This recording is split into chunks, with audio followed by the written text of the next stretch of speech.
What is going on, everybody? Welcome back. Today we are talking about the Philadelphia 76ers offseason, which was highlighted by no other than Paul George signing a 4-year, $212 million contract.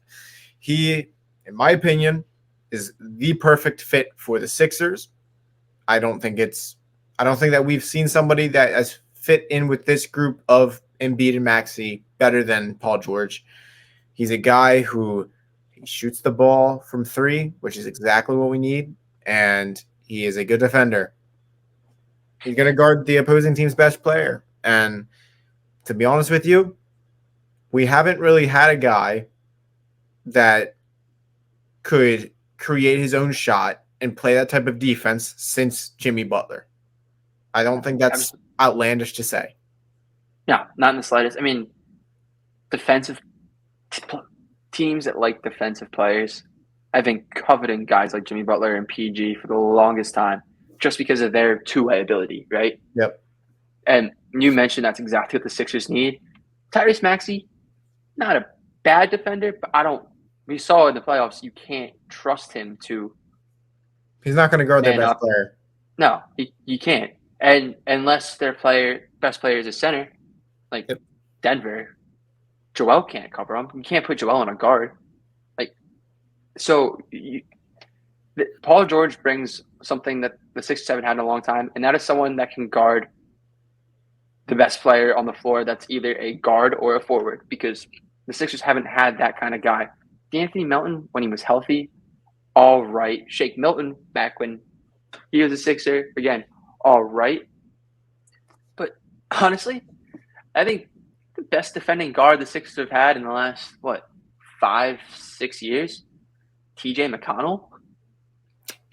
I was thinking more like Furkan, but no.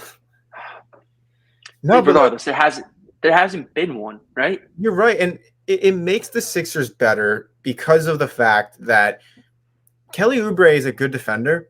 He should be guarding the opposing team's best player, right? Mm-hmm. Not that he can't, because he did for the Sixers, and the Sixers won games with that. But, you bring in Paul George, and now Kelly is, or at least was going to. I don't know what the starting lineup looks like right now, right? No, and that's a whole nother discussion for another time, too. That's a whole different discussion. But if they were to somehow if they wanted to do Maxey, you have to do Kelly, PG, Oubre, Martin, Embiid, which is crazy when you think about the length on that team. But if they did that, it's like, well, now Oubre is getting the second best player, and Caleb Martin isn't a pushover by any means. No, but I also don't know in the paint how much when he's trying is the best defender in the NBA. I don't care. I don't care what people say. Paint defender. Let me. Okay, paint defender. Yeah, So, yeah, I mean, I just want to look at Paul George last year, 22 points per game, 41% from three on almost 8 shots a game. Oh my God, the Sixers have not had that. 47 from the field. So again, he's not a guy who's just chucking up a lot of shots, and he's not being at least above league average efficiency. We know the defense that he brings. The only concern I have is that he's not the slasher he once was. He does struggle when he gets to the rim. I've seen many highlights of the guy just getting there, goes off the backboard, and God, it's the ugliest thing I've seen. But listen, all he got to do is shoot, man. Shoot and play defense, and Sixers are right back where they need to be.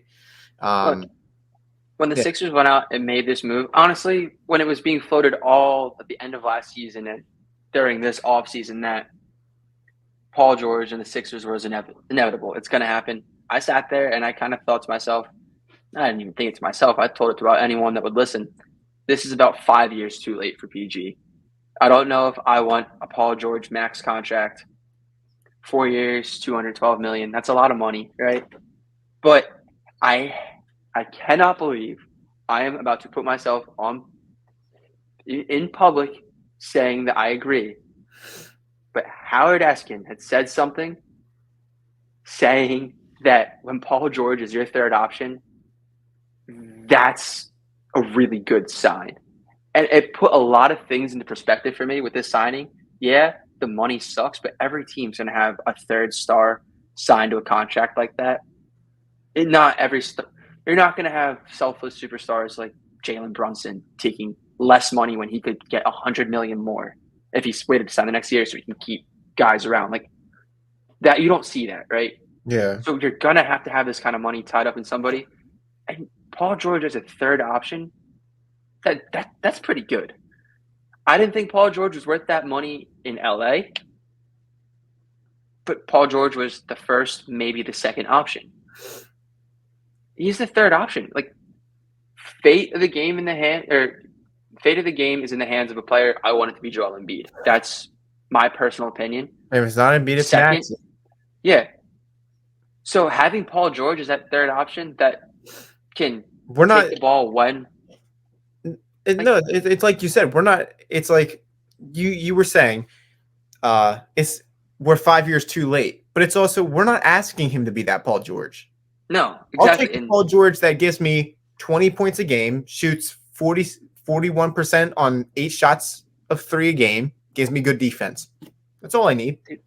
I don't care how many points a game he scores. Show up when it matters, and that's all I'll care about. I have no doubt in my mind the Sixers will make the playoffs. The NBA is one of those leagues where you know who's going to make the playoffs before the season even starts. There's going to be a couple teams that are going to be late year surprises that are going to shake some things up a little bit. The Sixers are going to be one of those teams that, unless something crazy happens, I'll knock on wood right now, that there's like they're going to make the playoffs. So if Paul George can just do what the other guy that was that third option max contract guy that the Sixers had last year, if he can just show up unlike that guy, that's great. And then again, we mentioned Kelly Oubre as a fourth option and Caleb Martin as a fifth. Caleb Martin's coming off a team where he was the third option, maybe the fourth. Yeah, he averaged 10 points per game, but who was above him in Miami? Jimmy. Huh? Who was above him in Miami? Jimmy, Bam, Tyler Hero. So even probably Vasquez. But the thing is, like, Caleb Martin isn't supposed to be a. No, he's not. But he's a good fifth option, is what I'm saying. No, yeah. Like he can get to the rim. If he's the last resort on the floor to score a bucket, I'm okay with that being the last resort. I've seen enough of Caleb Martin to know that I'm content with him. Well, I was going to say, going to that offseason moves. Martin, go ahead. I mean, continue. Let's keep it going, but let's go beyond the guys that we've kind of already talked about. Let's look at the depth that the Sixers brought in, because that was another one of the huge issues. They went out and they got a vet guard from Reggie Jackson. I don't entirely see the fit, but obviously they do. I don't know if he's going to make the roster. I think it's not to say that he can't. He is an NBA caliber player, but you do have to take into account that the Sixers at this point, they're just probably looking for competition. Looking for I mean, the thing I guess with Reggie is he could play shooting guard as well, and we don't know if Eric Gordon is really part of the play. I mean, yes, he's going Eric Gordon, but Eric Gordon could also another guy potentially play small forward. I don't want any more former Rockets. I'll put that plain and simple. I knew it was going to happen when Daryl Morey couldn't help himself. Plain and simple. He couldn't. It had to happen. It was going to happen. We all knew it was going to happen. He's another one of those guys where it's like, well, if this had happened a few years ago, maybe it would have been a little bit different. But I hadn't heard the name Eric Gordon until it was rumored that the Sixers were interested in him. And I go, he's still in the league? To be fair, though, I think it is important to mention that Gordon last year for the Suns, he played 68 games. He started only 24, so he was a bench. He offered them 11 points, 37% from 3 on almost 6 shots a game. So he was hitting about 2 of 6. It's a little less. Field goal percentage, 44%, which is about league average. he's not a bad bench role player. It's the question of with the No, Sixers, it was off the bench.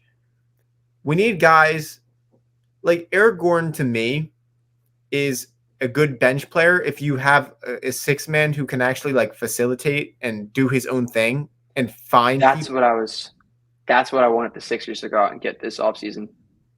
And I'm kind of thinking maybe that you'll have a Kelly Oubre maybe slide backwards. Like maybe Eric Gordon's seat cracks the starting lineup, and you have Kelly Oubre sliding in as a two guard, but being the kind of floor general that they need to kind of run things and be that top dog off the bench.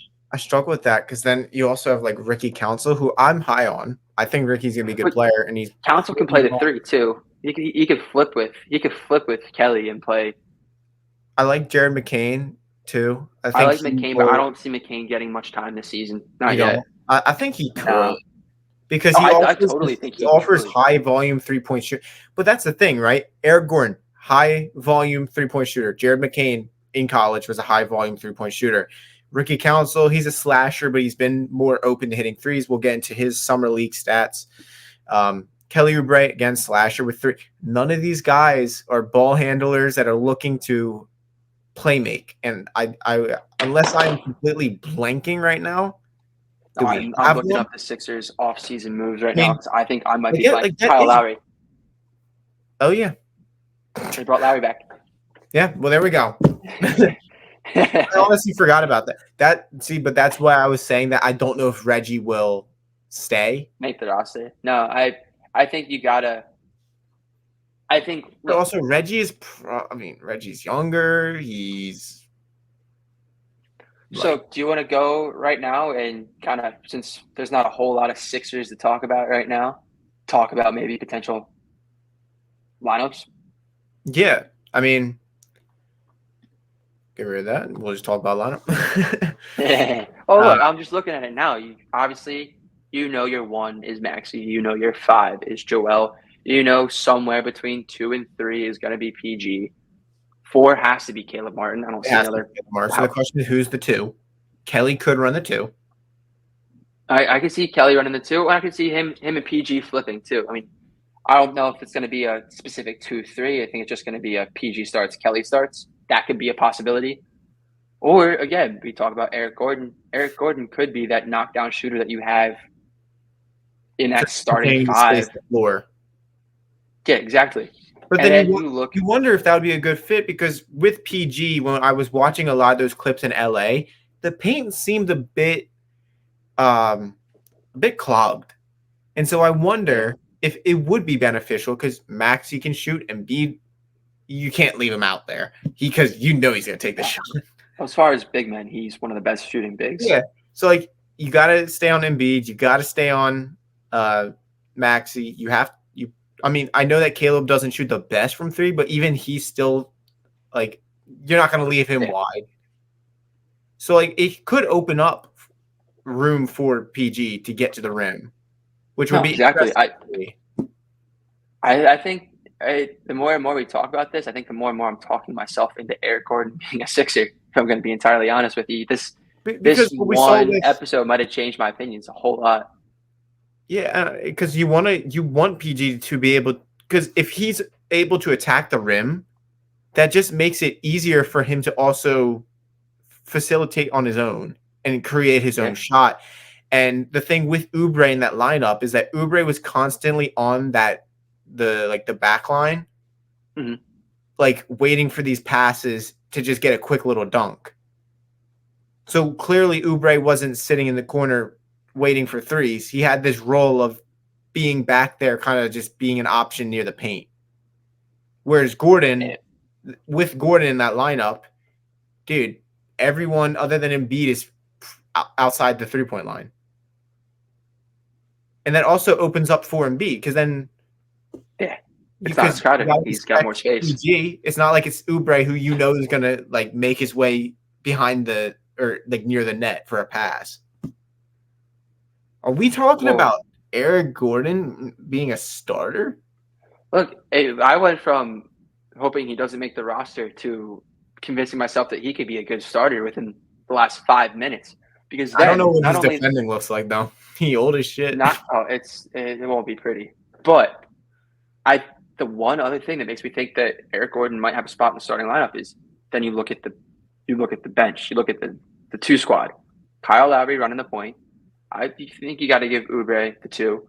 That's my opinion, but again, he and Council can kind of run that 2/3 that's non-existent, just guard who you can guard. Drummond, and then you got KJ Martin, who will probably start the year as the second group power forward. I'll tell you one thing: he'll start the year on the Sixers. He won't be a Sixer. He's not going to finish. Yeah, he got a balloon contract. That's for a move. But the thing that I think I like the most about having KJ start is you can have such a raw but potential stud in Adam Bona kind of work his way into becoming that 2 power forward. Now, I know he played primarily center in college, but he's 6'10". He's small enough he can play the power forward. But have him on the floor with Drummond at the same time.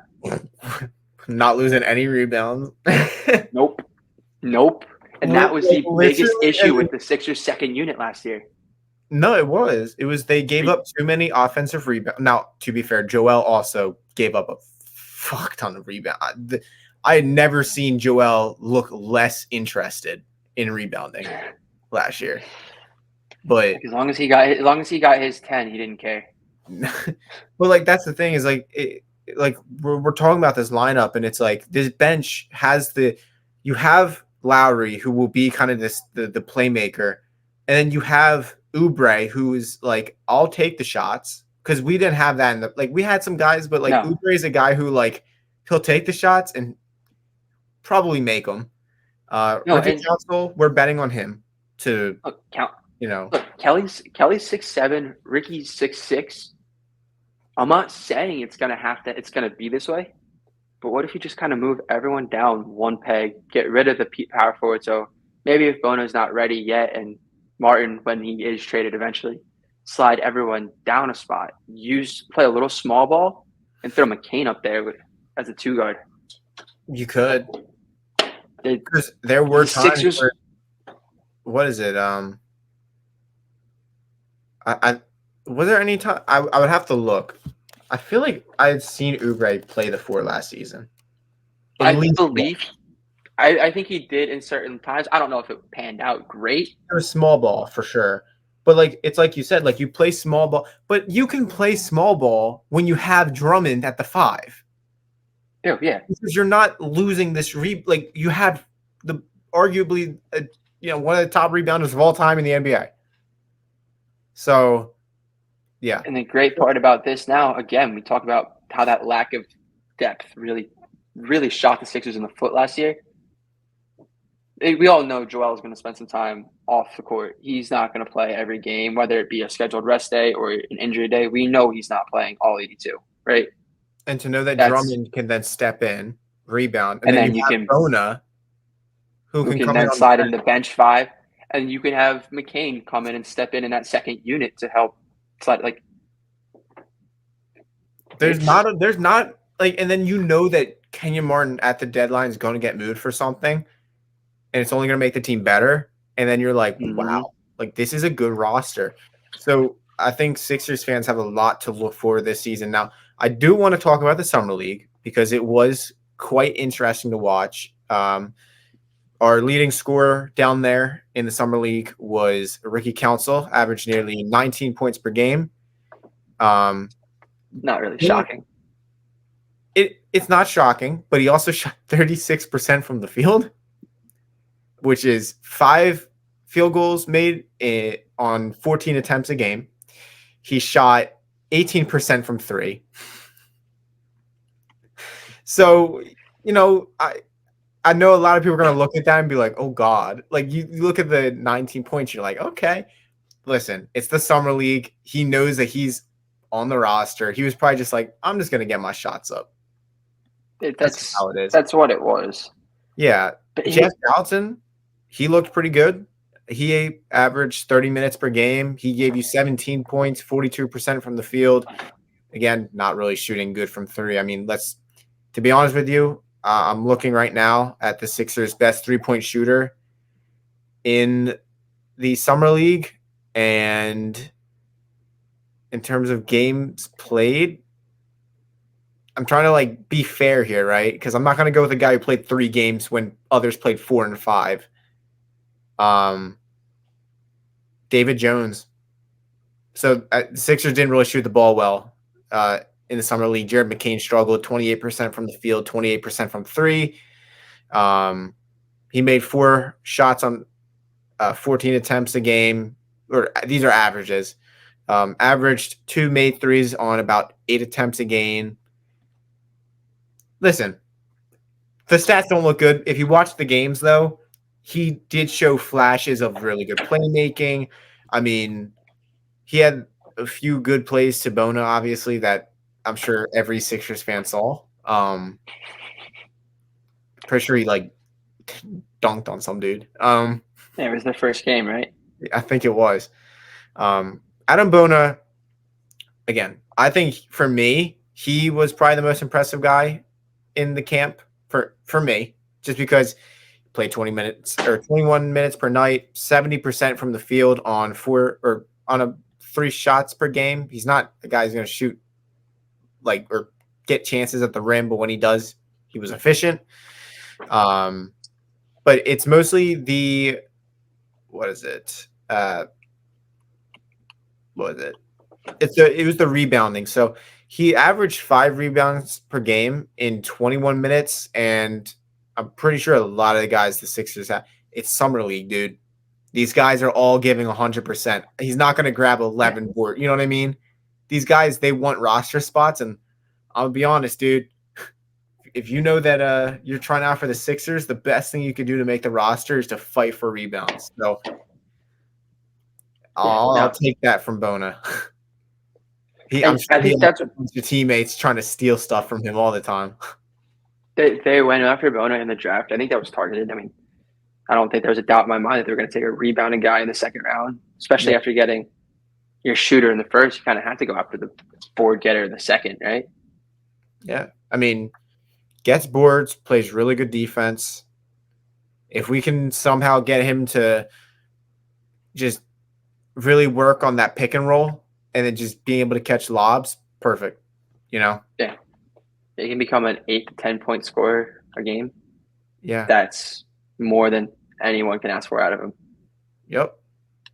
Other than that, not really much to take away from the summer league. So I guess we can go ahead and end there. Yeah, PG.